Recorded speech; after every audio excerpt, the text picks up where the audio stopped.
दोस्तों, एक बार फिर से आपका अपने चैनल शुद्ध वचन में स्वागत है। दोस्तों, आज हम लोग गरुड़ पुराण की दूसरे भाग में जानेंगे पापी लोगों का यमलोक का वर्णन। इससे पहले अगर आप अभी तक अपने शुद्ध वचन परिवार से नहीं जुड़े हैं तो अपने परिवार से जुड़ने के लिए चैनल को सब्सक्राइब कर लें। गरुड़ जी ने कहा, हे केशव, यमलोक का मार्ग किस प्रकार दुखदायी होता है? पापी लोग वहां किस प्रकार जाते हैं, वो मुझे बताइए। श्री भगवान बोले, हे गरुड़, महान दुख प्रदान करने वाले यम मार्ग के विषय में मैं तुमसे कहता हूँ।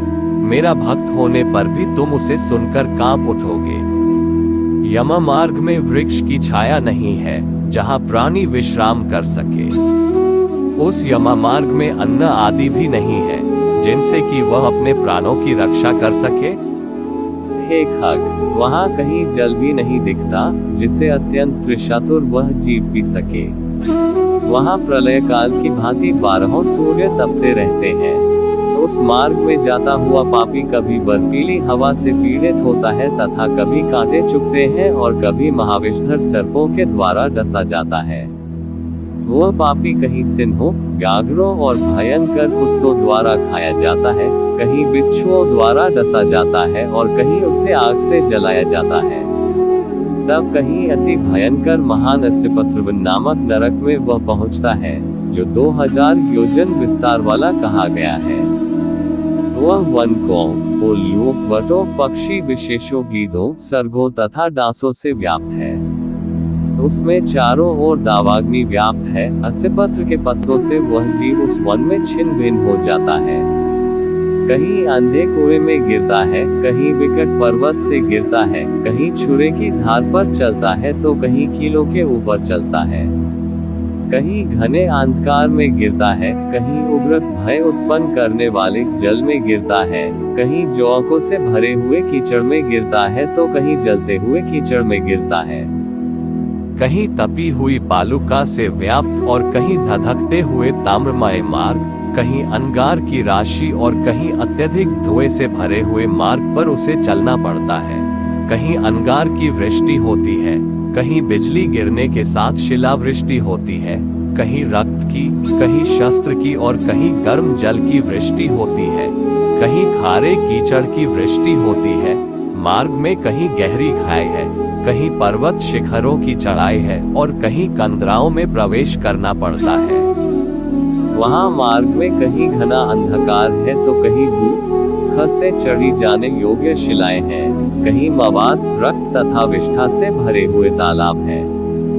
यम मार्ग के बीचों बीच अत्यंत उग्र और घोर वैतरणी नदी बहती है। वह देखने पर दुखदायी हो तो क्या आश्चर्य, उसकी वार्ता ही भय पैदा करने वाली है। वह 100 योजन चौड़ी है, उसमें पूरे पीप, मवाद और शोणित रक्त बहते रहते हैं। हड्डियों के समूह से तट बने हैं, अर्थात उसके तट पर हड्डियों का ढेर लगा रहता है। मांस और रक्त के कीचड़ वाली वह नदी दुख से पार की जाने वाली है। अथाह गहरी और पापियों द्वारा पूर्वक पार की जाने वाली यह नदी केशरूपी सेवार से भरी होने के कारण दुर्गम है। वह विशालकाय ग्रहों, घड़ियालों से व्याप्त है और सैकड़ों प्रकार के घोर पक्षियों से आवृत है। हे गरुड़, आए हुए पापी को देखकर वह नदी ज्वाला और धूम से भरकर कड़ाह में रखे घृत की भांति खौलने लगती है। वह नदी सुई के समान मुख वाले भयानक कीड़ों से चारों ओर व्याप्त है। वज्र के समान चोंच वाले बड़े बड़े गीध एवं कौ से घिरी हुई है। वह नदी शिशुमार, मगर, जो, मछली, कछुए तथा अन्य मांसभक्षी जलचर जीवों से भरी पड़ी है। उसके प्रवाह में गिरे हुए बहुत से पापी रोते चिल्लाते हैं और हे भाई, हा पुत्र, हा तात, इस प्रकार कहते हुए बार बार विलाप करते हैं। भूख और प्यास से व्याकुल होकर पापी जीव रक्त का पान करते हैं। वह नदी झागपूर्ण रक्त के प्रवाह से व्याप्त, महाघोर, अत्यंत गर्जना करने वाली, देखने में दुख पैदा करने वाली तथा भयावह है। उसके दर्शन मात्र से पापी चेतना शून्य हो जाते हैं। बहुत से बिच्छू तथा काले सर्पों से व्याप्त उस नदी के बीच में गिरे हुए पापियों की रक्षा करने वाला कोई नहीं है। उसके सैकड़ों हजारों भावरों में पड़कर पापी पाताल में चले जाते हैं, क्षण भर पाताल में रहते हैं और एक क्षण में ही ऊपर चले आते हैं। हे खग, वह नदी पापियों के गिरने के लिए ही बनाई गई है। उसका पार नहीं दिखता, वो अत्यंत दुःखपूर्वक तरने योग्य तथा बहुत दुःख देने वाली है। इस प्रकार बहुत प्रकार के क्लेशों से व्याप्त अत्यंत दुःखप्रद यम मार्ग में रोते चिल्लाते हुए दुखी पापी जाते हैं। कुछ पापी पाश से बंधे होते हैं और कुछ अंकुश में फंसाकर खींचे जाते हैं और कुछ शस्त्र के अग्रभाग से पीठ में छेदते हुए ले जाए जाते हैं। कुछ नाक के अग्रभाग में लगे हुए पाश से और कुछ कान में लगे हुए पाश से खींचे जाते हैं।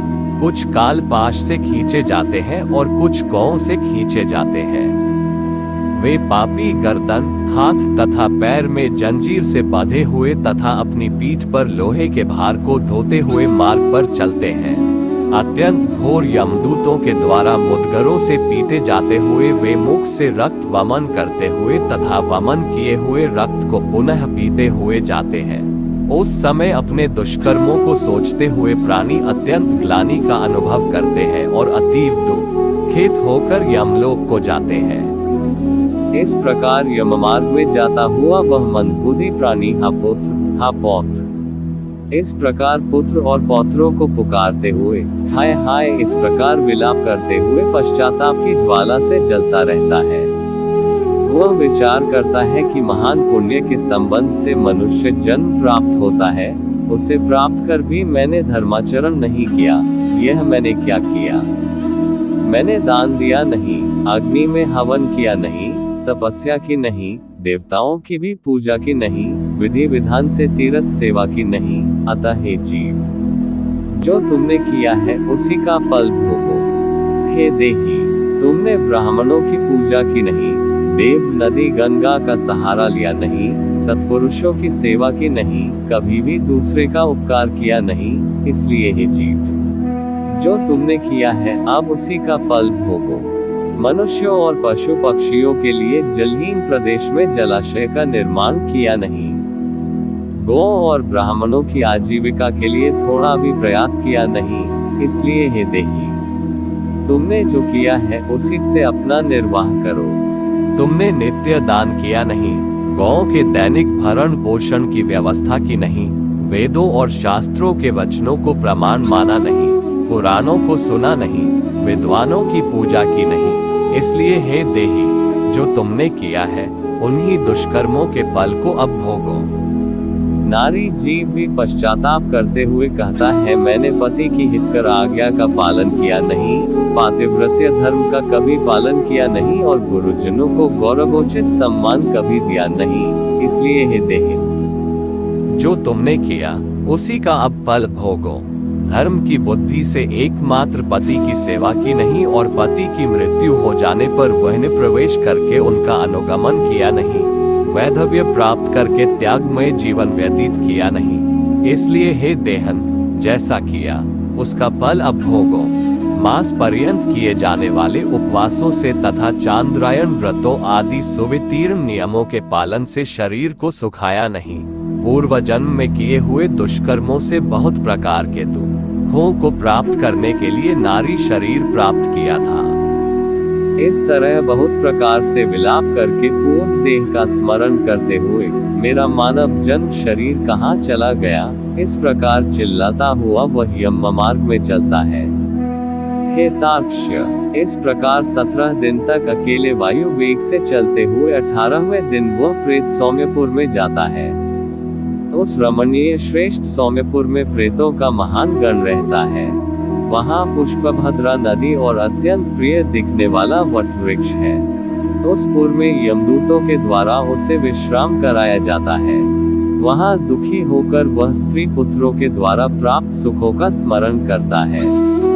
वह अपने धन, भृत्य और पौत्र आदि के विषय में जब सोचने लगता है तो वहाँ रहने वाले यम के किंकर उससे इस प्रकार कहते हैं, धन कहाँ है, पुत्र कहाँ है, पत्नी कहाँ है, मित्र कहाँ है, बंधु बांधव कहाँ है।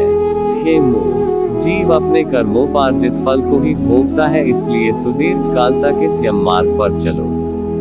हे परलोक के राही, तू ये जानता है कि राहगीरों का बल और संबल पाथे यही होता है, जिसके लिए तूने प्रयास तो किया नहीं। तू ये भी नहीं जानता था कि तुम्हें निश्चित ही उस मार्ग पर चलना है और उस रास्ते पर कोई भी लेन देन हो नहीं सकता। यह मार्ग के बालकों को भी विदित रहता है। हे मनुष्य, क्या तुमने इसे सुना नहीं था? क्या तुमने ब्राह्मणों के मुख से पुराणों के वचन सुने नहीं थे? इस प्रकार कहकर मुद्गरों से पीटा जाता हुआ वह जीव गिरते पड़ते दौड़ते हुए बलपूर्वक पाशों से खींचा जाता है। यहाँ स्नेह अथवा कृपा के कारण पुत्र पौत्रों द्वारा दिए हुए मासिक पिंड को खाता है। उसके बाद वह जीव सौरपुर को प्रस्थान करता है। उस सौरपुर में काल के रूप को धारण करने वाला जंगम नामक राजा रहता है। उसे देखकर वह जीव भयभीत होकर विश्राम करना चाहता है। उस पुर में गया हुआ वह जीव अपने स्वजनों के द्वारा दिए हुए त्रैपाक्षिक अन्न जल को खाकर उस पुर को पार करता है। उसके बाद शीघ्रता पूर्वक वह प्रेत नगेंद्र भवन की ओर जाता है और वहां भयंकर वनों को देखकर दुखी होकर रोता है। दयारहित दूतों के द्वारा खींचे जाने पर वह बार बार रोता है और 2 मासों के अंत में वह दुखी होकर वहां जाता है। बांधवों द्वारा दिए गए पिंड, जल, वस्त्र का उपभोग करके यम किंकरों के द्वारा पाश से बार बार खींचकर पुनः आगे ले जाया जाता है। तीसरे मास में वह गंधर्वंग को प्राप्त होता है और वहां त्रैमासिक पिंड खाकर आगे चलता है। चौथे मास में वह शैलागमपुर में पहुंचता है और वहां प्रेत के ऊपर बहुत अधिक पत्थरों की वर्षा होती है।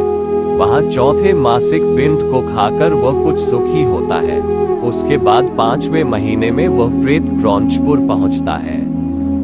क्रौंचपुर में स्थित वह प्रेत वहां बांधवों द्वारा हाथ से दिए गए 5वें मासिक पिंड को खाकर आगे क्रूरपुर की ओर चलता है। 5.5 मास के बाद बांधवों द्वारा प्रदत्त ऊन षाण्मासिक पिंड और घटदान से तृप्त होकर वह वहां आधे मुहूर्त तक विश्राम करके यमदूतों के द्वारा डराए जाने पर दुख से कांपता हुआ उस पुर को छोड़कर चित्रभवन नामक पुर को जाता है, जहां यम का छोटा भाई विचित्र नाम वाला राजा राज्य करता है। उस विशाल शरीर वाले राजा को देखकर जब वह जीव डर से भागता है, तब सामने आकर कैवर्त धीवर उससे ये कहते हैं, हम इस महावैतरणी नदी को पार करने वालों के लिए नाव लेकर आए हैं। यदि तुम्हारा इस प्रकार का पुण्य हो तो इसमें बैठ सकते हो। तत्वदर्शी मुनियों ने दान को ही वितरण देना या बांटना कहा है। यह वैतरणी नदी वितरण के द्वारा ही पार की जा सकती है, इसलिए इसको वैतरणी कहा जाता है। यदि तुमने वैतरणी गौ का दान किया हो तो नौक तुम्हारे पास आएगी, अन्यथा नहीं। उनके ऐसे वचन सुनकर प्रेत, हा देव, ऐसा कहता है। उस प्रेत को देखकर वह नदी खौलने लगती है और उसे देखकर प्रेत अत्यंत क्रंदन विलाप करने लगता है, जिसने अपने जीवन में कभी दान दिया ही नहीं। ऐसा पापात्मा उसी वैतरणी में डूबता है। तब आकाश मार्ग से चलने वाले दूत उसके मुख में कांटा लगाकर बंसी से मछली की भांति उसे खींचते हुए पार ले जाते हैं। वहां षाण्मासिक पिंड खाकर वह अत्यधिक भूख से पीड़ित होकर विलाप करता हुआ आगे के रास्ते पर चलता है। 7वें मास में वह बहवापतपुर को जाता है और वहां अपने पुत्रों द्वारा दिए हुए 7म मासिक पिंड को खाता है। हे पक्षराज गरुड़, उस पुर को पाकर वह दुखद नामक पुर को जाता है। आकाश मार्ग से जाता हुआ वह महान दुख प्राप्त करता है। वहां 8वें मास में दिए हुए पिंड को खाकर आगे बढ़ता है और 9वां मास पूर्ण होने पर नानाक्रंदपुर को प्राप्त होता है। वहां क्रंदन करते हुए अनेक भयावह क्रंदगणों को देखकर स्वयं शून्य हृदय वाला वह जीव दुखी होकर आक्रंदन करने लगता है। उस पुर को छोड़कर वह यमदूतों के द्वारा भयभीत किया जाता हुआ 10वें महीने में अत्यंत कठिनाई से सुतप्त भवन नामक नगर में पहुंचता है। वहां पुत्रादि से पिंडदान और जलांजलि प्राप्त करके भी सुखी नहीं होता। 11वां मास पूरा होने पर वह रौद्रपुर को जाता है और पुत्रादि के द्वारा दिए हुए एकादश मासिक पिंड को वहां खाता है। 11.5 मास बीतने पर वह जीव पयोवर्षण नामक नगर में पहुंचता है। वहां प्रेतों को दुख देने वाले मेघ घनघोर वर्षा करते हैं। वहां पर दुख ही वह प्रेत उनाब्दिक श्राद्ध के पिंड को खाता है। इसके बाद वर्ष पूरा होने पर वह जीव शीताद्य नामक नगर को प्राप्त होता है। वहां हिम से भी 100 गुनी अधिक महान ठंड पड़ती है। शीत से दुखी तथा क्षुधित वह जीव इस आशा से 10 दिशाओं में देखता है कि शायद कहीं कोई हमारा बांधव हो जो मेरे दुख को दूर कर सके। तब यम के दूत कहते हैं, तुम्हारा ऐसा पुण्य कहाँ है? फिर वार्षिक पिंड को खाकर वह धैर्य धारण करता है। उसके बाद वर्ष के अंत में यमपुर के निकट पहुंचने पर वह प्रेत बहुभीतिपुर में जाकर हाथ भर माप के अपने शरीर को छोड़ देता है। हे पक्षी, पुनः कर्म भोग के लिए अंगुष्ठ मात्र के वायु स्वरूप यातना देह को प्राप्त करके वह यमदूतों के साथ जाता है। हे कश्यपात्मज, जिन्होंने और्ध्वद एक मरणकालिक दान नहीं दिए हैं, वे यमदूतों के द्वारा दृढ़ बंधनों से बंधे हुए अत्यंत कष्ट से यमपुर को जाते हैं। हे आकाशगामी, धर्मराजपुर में 4 द्वार है, जिनमें से दक्षिण द्वार के मार्ग का तुमसे वर्णन कर दिया। इस महान भयंकर मार्ग में भूख प्यास और श्रम से दुख ही जीव जिस प्रकार जाते हैं, वह सब मैंने बतला दिया। अब और क्या सुनना चाहते हो? इस प्रकार गरुड़ पुराण के अंतर्गत सारो द्वार में यम मार्ग निरूपण नामक दूसरा अध्याय पूर्ण हुआ।